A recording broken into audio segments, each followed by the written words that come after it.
இன்னைக்கு எதை பத்தி பார்க்க போறோம்னா, ஆஃபீஸ்ல மேனேஜர் எப்படி ஹேண்டில் பண்றது? இப்ப நீங்க ஒரு ஆஃபீஸ்ல வேலை பார்க்குறீங்க. மேனேஜருக்கு உங்கள புடிக்கல, உங்களுக்கு மேனேஜர புடிக்கல. நீங்க எது சொன்னாலும் அவர் அக்செப்ட் பண்ண மாட்ருக்காரு. அப்பன்னா, ஃபர்ஸ்ட்டு நீங்க உங்கள மாத்த ட்ரை பண்ணுங்க. உங்கள நீங்க எப்படி மாத்துறீங்கன்னா, இப்போ உங்களுக்கு மேனேஜர புடிக்கல. இதுக்கு இப்போ சொல்யூஷன் வேணும். மேனேஜர புடிக்கல. அதுக்கு என்ன பண்ணணும்னா, ஒரு பெர்சனல் லோன் எடுங்க.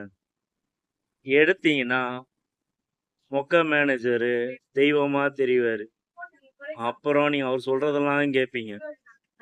அதுக்கப் அதுக்கப்புறம் அவரு நீங்க சொல்றதையும் கேட்பாரு. ட்ரை பண்ணி பாருங்க. அவ்வளோதான் இந்த டிப்ஸு. லைக் பண்ணுங்க, ஷேர் பண்ணுங்க, சப்ஸ்கிரைப் பண்ணுங்க. வாழ்க தமிழ், வளர்க தமிழ்.